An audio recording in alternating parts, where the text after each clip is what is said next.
એ સાથે કપડવંજ જેવા વિસ્તાર છે ને મહેસાણા જિલ્લા સુધીના વિસ્તારો છે એ એટલા જિલ્લાઓની અંદર હજુ 3 દિવસ સુધી દક્ષિણ ગુજરાત જેવો એટલે કે અતિ ભારે વરસાદ છે એ ત્યાં નોંધાઈ શકે છે. મધ્ય ગુજરાતના ખંભાત લાગુ આસપાસ વિસ્તારનો, જેમાં આણંદ, નડિયાદ અને વડોદરા જિલ્લો, આ ત્રણેય જિલ્લાની અંદર પણ આવનારા 3 દિવસ સુધી 3 થી લઈ અને 5 ઇંચ સુધીના વરસાદો નોંધાય તેવી સંભાવનાઓ હાલ દેખાઈ રહી છે. ખાસ કરીને જોવા જઈએ તો 2025ના વર્ષનો આ નૈઋત્યના ચોમાસાનો બીજો વરસાદનો રાઉન્ડ ચાલી રહ્યો છે. આમ 21 જૂનથી આ બીજો વરસાદી રાઉન્ડ ચાલુ થયો છે. બીજો રાઉન્ડ આને આપણે એટલા માટે કહી રહ્યા છે કેમ કે જે 16 તારીખથી વરસાદ ચાલુ થયો હતો તેમાં જે એક વરસાદી સિસ્ટમ હતી જે સાયક્લોનિક સર્ક્યુલેશનના સ્વરૂપે હતી. નમસ્કાર, આપ જોઈ રહ્યા છો TV13 ગુજરાતીનું ડિજિટલ પ્લેટફોર્મ અને આપની સાથે હું છું તોરલ. સમગ્ર રાજ્યમાં અત્યારે હવામાન જે રીતે જણાવી રહ્યું છે ને જે રીતે વરસાદી વાતાવરણ જોવા મળી રહ્યું છે, તો સ્વાભાવિક આગામી દિવસોમાં વરસાદને લઈને શું આગાહી કરવામાં આવી રહી છે તે જાણવું છે અને તે વાત કરવા માટે, તે જણાવવા માટે આપણી સાથે પરેશભાઈ ગોસ્વામીથી વધુ બહેતર કયા ગેસ્ટ હોઈ શકે. પરેશભાઈનું સ્વાગત કરીએ. પરેશભાઈ, ખૂબ ખૂબ સ્વાગત છે અમારી આજની આ ચર્ચામાં. સ્વાભાવિક અત્યારે જે રીતે સમગ્ર રાજ્યમાં આપણે જોઈ રહ્યા છે વરસાદ છે. 15 જૂનથી વિધિવત રીતે ચોમાસાની શરૂઆત આપણા રાજ્યમાં થઈ, પરંતુ શરૂમાં જ એવું લાગી રહ્યું છે કે સારો એવો વરસાદ જામી ગયો છે અને રાજ્યના તમામ જે જિલ્લાઓ છે તેને કવર પણ કરી લીધા છે. અત્યારે હાલ દક્ષિણમાં અને મધ્યમાં સૌથી વધારે વરસાદ આપણે જોઈ રહ્યા છીએ. શું આગાહી તમે કરી રહ્યા છો આગામી દિવસોને લઈને? ખાસ કરીને જોવા જઈએ તો 2025ના વર્ષનો આ નૈઋત્યના ચોમાસાનો બીજો વરસાદનો રાઉન્ડ ચાલી રહ્યો છે. આમ તો આપણે 16 જૂન પહેલા જે વરસાદો પડ્યા હતા તે પ્રી મોન્સૂન એક્ટિવિટીના ભાગરૂપે વરસાદો પડી રહ્યા હતા. જો કે પ્રી મોન્સૂન એક્ટિવિટી પણ આ વર્ષે ખૂબ તીવ્ર એક્ટિવિટી થઈ હતી, તેમાં સામાન્યથી વધારે વરસાદો નોંધાયા હતા. એ પછી 16 જૂને ગુજરાતની અંદર ચોમાસાનો પ્રવેશ થયો અને ત્યારથી પછી માત્ર 36 કલાકની અંદર નૈઋત્યના ચોમાસાએ ઓલ ઓવર ગુજરાતના તમામ જિલ્લાઓ કવર કરી લીધા હતા. એટલે આમ તો ઘણા સમય પછી પ્રથમ ઘટના આ વર્ષે એ બની છે કે માત્ર 36 કલાકની અંદર ઓલ ઓવર ગુજરાતમાં ચોમાસું પ્રવેશ કરી ચૂક્યું હોય. એટલે એ રીતે 16 થી 20 જૂનમાં એક વરસાદનો રાઉન્ડ આવ્યો હતો. આજે 25 જૂન થઈ છે. 21 જૂનથી આ બીજો વરસાદી રાઉન્ડ ચાલુ થયો છે. બીજો રાઉન્ડ આને આપણે એટલા માટે કહી રહ્યા છે કેમ કે જે 16 તારીખથી વરસાદ ચાલુ થયો હતો તેમાં જે એક વરસાદી સિસ્ટમ હતી જે સાયક્લોનિક સર્ક્યુલેશનના સ્વરૂપે હતી, જે અરબ સાગરમાં બની હતી, અરબ સાગરથી ઉત્તર દિશામાં આગળ વધી હતી, જેને કારણે આપણે એ પ્રથમ રાઉન્ડ હતો. અત્યારે જે વરસાદો પડી રહ્યા છે તેમાં બે સિસ્ટમ છે અત્યારે ગુજરાતને અસર કરી રહી છે.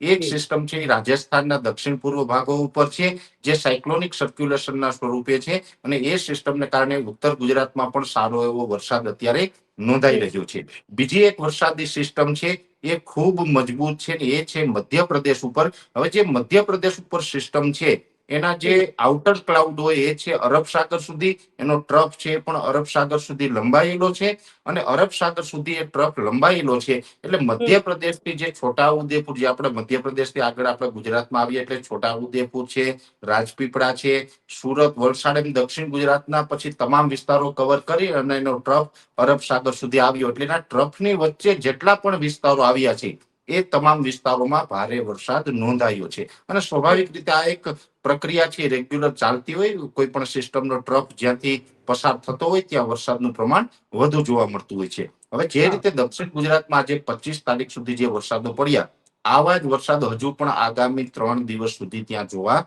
મળી શકે છે. એટલે કે આવતીકાલે 26, 27 ને 28 જૂન એમ 3 દિવસ સુધી હજુ ત્યાં સામાન્યથી વધારે વરસાદ એટલે કે ભારે વરસાદ નોંધાશે. એ પછી બીજો એરિયો છે મધ્ય ગુજરાતના ખંભાત લાગુ આસપાસ વિસ્તારનો, જેમાં આણંદ, નડિયાદ અને વડોદરા જિલ્લો, આ ત્રણેય જિલ્લાની અંદર પણ આવનારા 3 દિવસ સુધી 3 થી લઈ અને 5 ઇંચ સુધીના વરસાદો નોંધાય તેવી સંભાવનાઓ હાલ દેખાઈ રહી છે. એ પછી વધારે વરસાદની જે અત્યારે અમે શક્યતાઓ માની રહ્યા છીએ એ છે મધ્યપ્રદેશ બોર્ડર લાગુ વિસ્તાર અને ઉત્તર ગુજરાતના વિસ્તારો. આ વિસ્તારોને હવે આવનારા 3 દિવસ વધુ વરસાદની શક્યતા એટલા માટે છે કેમ કે જે મધ્યપ્રદેશ ઉપર રહેલું સાયક્લોનિક સર્ક્યુલેશન હતું એ હવે ઝડપથી પશ્ચિમ દિશા તરફ આગળ વધી રહ્યું છે. પશ્ચિમ દિશા તરફ આગળ વધે એટલે ગુજરાત ઉપર થઈ કચ્છના ભાગે થઈ અને એ સાયક્લોનિક સર્ક્યુલેશન એટલે હજુ પણ આવનારા 3 દિવસ સુધી છોટાઉદેપુર, દાહોદ, ગોધરા, મહીસાગર, અરવલ્લી, ગાંધીનગર, અમદાવાદના ઉત્તરી ભાગો છે, એ સાથે કપડવંજ જેવા વિસ્તાર છે ને મહેસાણા જિલ્લા સુધીના વિસ્તારો છે એટલા જિલ્લાઓની અંદર હજુ 3 દિવસ સુધી દક્ષિણ ગુજરાત જેવો એટલે કે અતિ ભારે વરસાદ છે એ ત્યાં નોંધાઈ શકે છે. જે ઉત્તર ગુજરાતના જે બીજા વિસ્તારો છે જેમાં સાબરકાંઠા, બનાસકાંઠા, નવો જિલ્લો છે, વાવ, થરાદ, પાટણ જિલ્લો, એ તમામ જિલ્લાઓની અંદર પણ 2 થી લઈ અને 5 ઇંચ સુધીના એટલે કે મધ્યમ વરસાદો પડશે. અને એ સિવાય જે કચ્છ વાળા વિસ્તારો છે, આમ તો કચ્છ જિલ્લાની અંદર અત્યાર સુધીમાં કોઈ હેવી વરસાદ આપણે નોંધાયો નથી 2025 ની અંદર, પણ આ સાયક્લોનિક સર્ક્યુલેશન છે ધીમે ધીમે પશ્ચિમ તરફ આગળ વધશે એટલે લગભગ 30 તારીખ સુધી કચ્છ જિલ્લાની અંદર સાર્વત્રિક વરસાદ થવાનો છે. કચ્છ જિલ્લાનો કોઈ પણ વિસ્તાર બાકાત નહીં રહે. તમામ વિસ્તારોની અંદર 2 થી લઈ અને 3-3.5 ઇંચ સુધીના વરસાદો છે એ નોંધાઈ શકે છે. ખાસ કરીને કચ્છ જિલ્લામાં જ્યારે પણ વરસાદ પડશે ત્યારે એના દરિયાઈ કાંઠાના જે વિસ્તારો છે, જેમાં અબડાસા હોય, અબડાસા તાલુકાથી માંડવી છે, મુંદ્રા છે, કંડલા છે, ગાંધીધામ છે, આ જે તમામ દરિયાઈ કાંઠાના ભાગો છે તેમાં પવનની ઝડપ થોડીક વધારે રહેશે. એટલે કે લગભગ 40 થી લઈને 45 કિલોમીટર પ્રતિ કલાકની ઝડપે પવન ફૂંકાશે અને પવન સાથે કચ્છમાં વરસાદો પડવાના છે. બીજા વિસ્તારોની અંદર વરસાદો છે એ નોર્મલ પવનની સ્પીડ સાથે પડવાના છે. પછી સૌરાષ્ટ્રની વાત કરવા જઈએ તો સૌરાષ્ટ્રની અંદર પણ આવનારા 3 દિવસ સુધી મોરબી, સુરેન્દ્રનગર જિલ્લો છે એની અંદર થોડીક તીવ્રતા વધારે જોવા મળે તેવી શક્યતાઓ છે. બાકીના જે બીજા વિસ્તારો છે જેમાં મોટા ભાગના વિસ્તારો આમ તો સૌરાષ્ટ્રના દરિયાકાંઠે આવે છે, દ્વારકા, જામનગર, પોરબંદર, ગીર સોમનાથ, જુનાગઢ, અમરેલી અને ભાવનગર, આ તમામ જિલ્લાઓમાં સામાન્ય વરસાદ એટલે કે 2 થી લઈને 3 ઇંચ સુધીના વરસાદો નોંધાશે. તો ઓલ ઓવર ગુજરાતમાં બેન આમ જોવા જઈએ તો આ વરસાદની સૌથી વધુ તીવ્રતા દક્ષિણ ગુજરાત અને જે મહેસાણાથી લઈ અને જે છોટાઉદેપુર, દાહોદ, ગોધરા સુધીના વિસ્તારો, આટલા વિસ્તારોની અંદર તીવ્રતા અતિ ભારે રહેવાની છે. બીજા વિસ્તારોની અંદર સામાન્યથી મધ્યમ તીવ્રતા રહેશે. અને જેવી રીતે કચ્છ જિલ્લા ઉપર જે વરસાદ પડવાનો છે ત્યાં પવન વધારે ફૂંકાવાનો છે, એવી રીતે સૌરાષ્ટ્રના દરિયાકાંઠે પણ પવનની ઝડપ વધારે રહેશે. દરિયા કિનારેથી લઈને 50 કિલોમીટર સુધીના જે વિસ્તારો છે એ તમામ વિસ્તારોની અંદર પવનની ઝડપ વધારે રહેશે. પછી અંદરના ભાગોની અંદર પવનની ઝડપ છે એ નોર્મલ રહી શકે છે. એટલે આ પ્રકારનો વરસાદ છે એ અતિ ભારે વરસાદ છે 28 તારીખ સુધી અને નોર્મલ વરસાદ છે 30 તારીખ સુધી. એમ જૂન મહિનો હવે જેટલા દિવસ પણ જૂન મહિનાના બાકી રહ્યા છે એ તમામ દિવસોની અંદર ગુજરાતમાં સારા એવા વરસાદ નોંધાતા રહેશે. પરેશભાઈ, એક વાત તમારી પાસેથી મારે એ સમજવી છે કે આપણે ઘણા વખતથી આ ચર્ચા કરી રહ્યા છીએ કે વરસાદની જે પેટર્ન છે એ આખી બદલાઈ ગઈ છે. પરંતુ આ વર્ષે આપણે જોઈ રહ્યા છે, ગયા વર્ષે પણ થોડું ઘણું એવું જોવા મળ્યું હતું, પરંતુ આ વર્ષે તો શરૂઆતથી જ વરસાદ એવો પડે છે કે ખૂબ ગાજવીજ સાથે વરસાદ થાય.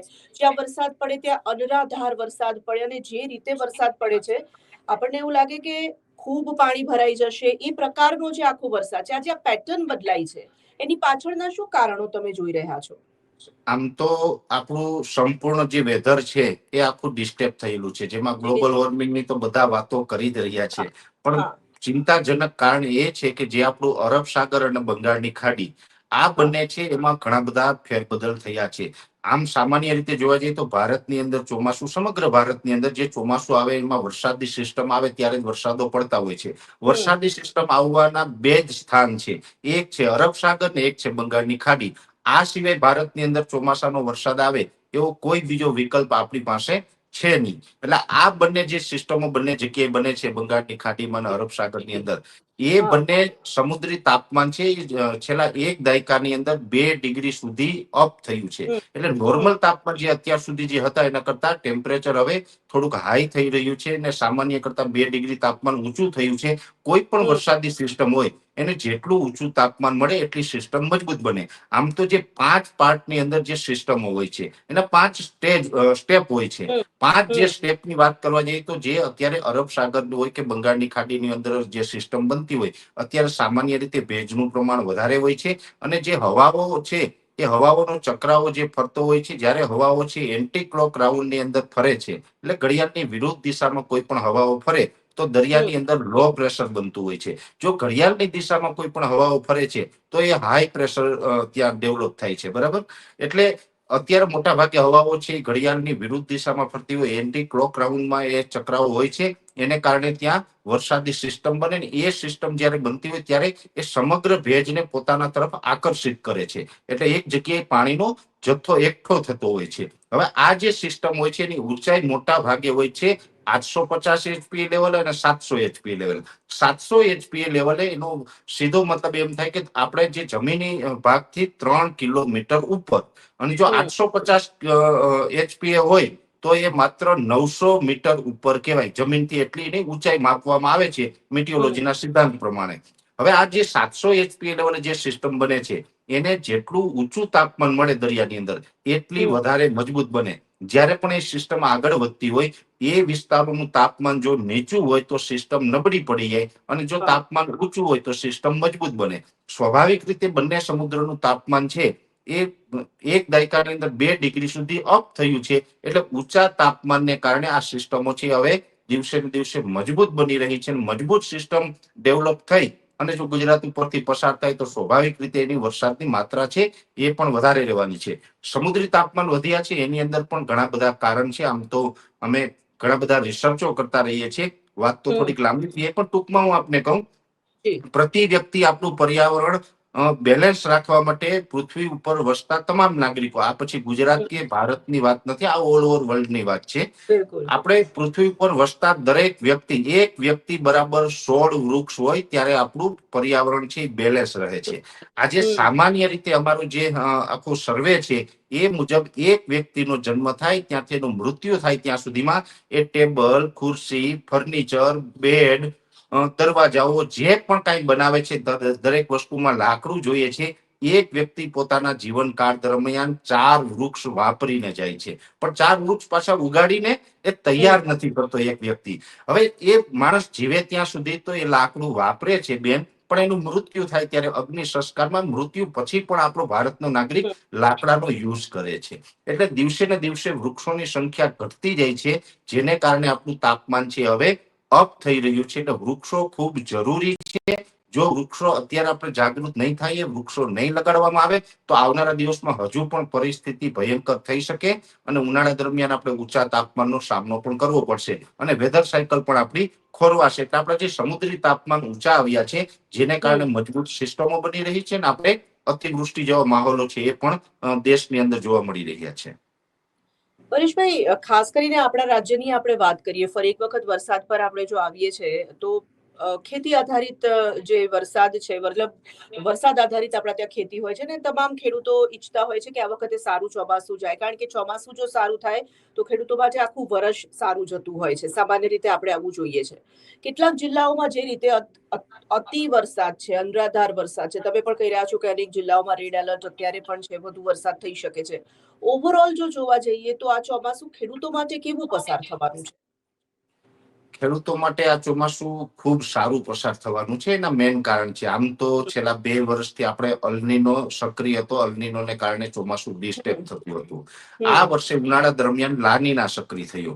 એટલે લાનીના સક્રિય થયો તો ઉનાળા દરમિયાન એ ધીમે ધીમે હવે ન્યુટ્રલ તરફ જઈ રહ્યો છે. એટલે ચોમાસા દરમિયાન આપણે અલનીનો અથવા તો લાનીનો બંનેમાંથી એકની પણ ઇફેક્ટ થવાની નથી, એ ન્યુટ્રલ કન્ડિશનમાં રહેશે. એ સાથે જે આઈઓડી છે એટલે કે ઇન્ડિયન ઓશન ડાયપોલ છે એ પોઝિટિવ ફેઝમાં રહેશે. એટલે લાનીના છે ન્યુટ્રલ રહે, ઇન્ડિયન ઓશન ડાયપોલ છે એ પોઝિટિવ રહે. આ બંને પરિબળોને કારણે એમજેઓ છે એટલે કે મિડલ જુલન ઓશન છે એ ફેવરેબલ રહે. એટલે આ ત્રણેય પેરામીટરોનો જે સંયોગ બની રહ્યો છે, એટલે વૈજ્ઞાનિક રીતે અમે એટલું કહી શકાય કે આ વર્ષનું ચોમાસું સારું રહેશે, જેમાં 98% થી લઈને 106% સુધીના વરસાદો થાય, અને ગુજરાતના ચોમાસા માટે, ગુજરાતના ખેડૂતો માટે ચોમાસું ખૂબ સારું રહે તેવી શક્યતાઓ છે. અત્યારે જૂન મહિનાની અંદર 30 જૂન સુધીમાં ઓલ ઓવર ગુજરાતની અંદર સારા વરસાદો પડી જાય, વાવણી લાયક વરસાદ પડી જાય, ખેડૂતો વાવેતર કરી શકે. જુલાઈ મહિનો છે એકંદર ખૂબ સારો રહેવાનો છે. ઓગસ્ટ મહિનો છે એની અંદર 50% દિવસોમાં વરસાદ છે, 50% દિવસોમાં વરસાદ નથી. એટલે મિક્સ પ્રતિસાદ આપણે ઓગસ્ટ મહિનામાં જોવા મળશે. કદાચ એકાદી વખત ખરીફ પાકને પિયત પણ કદાચ ખેડૂતોએ આપવું પડે, આવી પરિસ્થિતિ ઓગસ્ટમાં નિર્માણ થશે. એ પછી આવશે સપ્ટેમ્બર મહિનો, તો સપ્ટેમ્બર મહિનાની અંદર જુલાઈની જેમ જ ખૂબ સારા વરસાદો થશે, અને એકંદરે સપ્ટેમ્બર છે એ ભરપૂર વરસાદથી રહેવાનો છે. અને 1 ઓક્ટોબર થી લઈને 12 ઓક્ટોબરનું જે સેશન હશે 12 દિવસનું, એ સેશન દરમિયાન જે થંડરસ્ટોર્મ એક્ટિવિટી થતી હોય કે જે વિસ્તારનું તાપમાન ઊંચું જાય, અને તે બપોર પછીના સેશનમાં કલાક 2 કલાક માટે તોફાની વરસાદ, ગાજવીજ અને પવન સાથે વરસાદો પડતા હોય, એ વરસાદો છે એ 1 થી 12 ઓક્ટોબરમાં જોવા મળશે. એટલે ત્યારે 1 થી 12 ઓક્ટોબર દરમિયાન ગુજરાતમાંથી મોન્સૂન વિથડ્રોલ થવાનું ચાલુ થઈ જશે. એટલે 1 થી 12 ઓક્ટોબરની અંદર ગુજરાતમાંથી ચોમાસું વિદાય લઈ લેશે. એટલે ઓલ ઓવર જોવા જઈએ તો ખૂબ સારા વરસાદો છે. ઓગસ્ટ મહિનામાં 50-50% સ્થિતિ અત્યારે દેખાઈ રહી છે. આગળ ઉપર જોવાનું રહેશે, જો એમાં કોઈ ફેરફારો થશે તો ચોક્કસથી જાણ કરવામાં આવશે. પણ અત્યારે જે કન્ડિશન છે એ મુજબ 50% સ્થિતિ છે ઓગસ્ટમાં દેખાઈ રહી છે. જુલાઈ અને સપ્ટેમ્બરમાં ખૂબ સારા વરસાદો પડે તેવી પણ શક્યતાઓ હાલ દેખાઈ રહી છે. તમે જે રીતે કહી રહ્યા છો કે સપ્ટેમ્બરમાં આ વખતે વરસાદ રહેશે, દર વખતે ઓક્ટોબરમાં નવરાત્રી હોય છે પરેશભાઈ, અને ઓક્ટોબરમાં પણ આપણે જોઈએ છે કે વરસાદ થતો હોય છે. આ વખતે નવરાત્રી પણ થોડી વહેલી છે, સપ્ટેમ્બરમાં હશે નવરાત્રી, તો નવરાત્રી પણ આ વખતે વરસાદી જવાની. જો આમ તો દર વખત આપણે આ પરિસ્થિતિનો સામનો કરતા જ હોય છે. નવરાત્રી હા. દરમિયાન અનેક વખતે વરસાદો જોવા મળતા હોય, પણ સપ્ટેમ્બર મહિનો છે એમાં તો ભરપૂર વરસાદની શક્યતાઓ અમે માની રહ્યા છીએ. કેમ કે આઈઓડી છે એ સપ્ટેમ્બરના એન્ડ સુધી પોઝિટિવ છે. જ્યાં સુધી આઈઓડી પોઝિટિવ હોય ત્યાં સુધી તો ગુજરાતમાં વરસાદો પડવાના જ છે. ત્યાં સુધી બંગાળની ખાડી અને અરબ સાગર છે એ સક્રિય રહેતા હોય છે. એટલે એ વરસાદો પડવાના છે. એટલે નવરાત્રી ઉપર પણ વરસાદો પડી શકે છે. અને બની શકે કે આ વરસાદો છે એમાં સૌરાષ્ટ્ર અને દક્ષિણ ગુજરાત એમાં થોડીક વધારે તીવ્રતા ઓક્ટોબરમાં પણ રહેશે. જોકે સપ્ટેમ્બર મહિનામાં તો ઓલ ઓવર ગુજરાતમાં છે, પણ ઓક્ટોબરના જે 1 થી 12 તારીખનું જે સેશન મેં આપને આપ્યું છે એ સેશનમાં સૌરાષ્ટ્ર અને દક્ષિણ ગુજરાતમાં થોડીક વધારે તીવ્રતા જોવા મળશે. એટલે નવરાત્રી દરમિયાન પણ વરસાદની શક્યતાઓ છે તેવું માનીને જ આપણે ચાલવાનું છે. એની માનસિક તૈયારીઓ પણ અત્યારથી આપણે રાખવી પડે. આમ તો નવરાત્રી છે એટલે આપણે ગુજરાત અને ભારતીયો માટે ખૂબ લાંબો તહેવાર છે. 9-10 દિવસનો એ તહેવાર હોય છે. અને એ સમયે તહેવાર પણ હોય છે અને ખેડૂતો છે એ પોતાના ખરીફ પાકનું હાર્વેસ્ટિંગ કરતા હોય છે. અને હાર્વેસ્ટિંગ કરતા હોય ત્યારે ખેડૂતોની મગફળી, કપાસ આ બધું પલળે એને પણ નુકસાન થતી હોય છે. એટલે છેલ્લા વરસાદો છે એ ઓલ ઓવર બધાને ડિસ્ટર્બ કરે છે. જે ખેડૂતો છે એને તો ચોક્કસથી ડિસ્ટર્બ કરે છે. ખેડૂત નથી એને પણ આ નવરાત્રીના તહેવારમાં ડિસ્ટર્બ કરતા હોય છે. અને એ જ પરિસ્થિતિ આ વર્ષે પણ કદાચ જોવા મળી શકે છે. પરેશભાઈ, આમ ઘણી બધી વાતો વરસાદને લઈને તમારી સાથે કરવી છે, પરંતુ આપણને સમય રોકી રહ્યો છે. ફરી એક વખત છેલ્લો સવાલ આપણે હું એ પૂછવા માંગીશ આજે કે ઓવરઓલ હવે આવનારા 7 દિવસને લઈને પરેશ ગોસ્વામી શું કહી રહ્યા છે, કયા જિલ્લાઓને સૌથી વધારે વરસાદ જોવા મળી શકે છે?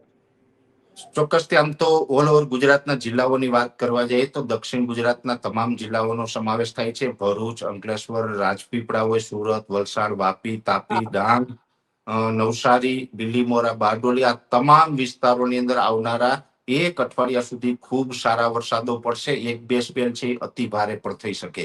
એ સાથે છોટાઉદેપુર, દાહોદ, ગોધરા, મહીસાગર, અરવલ્લીના અમુક 50% વિસ્તારો છે, મહેસાણા છે, ગાંધીનગરના વિસ્તારો છે અને સાબરકાંઠાના અમુક વિસ્તારોની અંદર સારા એવા વરસાદો છે એક અઠવાડિયા સુધી જોવા મળશે. કચ્છ જિલ્લાની અંદર પણ મધ્યમ વરસાદો છે સાર્વત્રિક જોવા મળશે. બનાસકાંઠા હોય, સાબરકાંઠા હોય, પાટણ હોય કે વાવ-થરાદ હોય એમાં પણ મધ્યમ વરસાદો જોવા મળશે. સૌરાષ્ટ્રમાં પણ સાર્વત્રિક વરસાદોની શક્યતાઓ છે. આવનારા એક અઠવાડિયા દરમિયાન સુરેન્દ્રનગરની અંદર એકાદ સ્પેલ છે એ અતિ ભારે જોવા મળે તેવી શક્યતાઓ દેખાઈ રહી છે. ઓલ ઓવર જોવા જઈએ તો એક અઠવાડિયા સુધી ગુજરાતની અંદર જે વરસાદની શક્યતાઓ છે તે સારા એવા વરસાદની શક્યતા છે.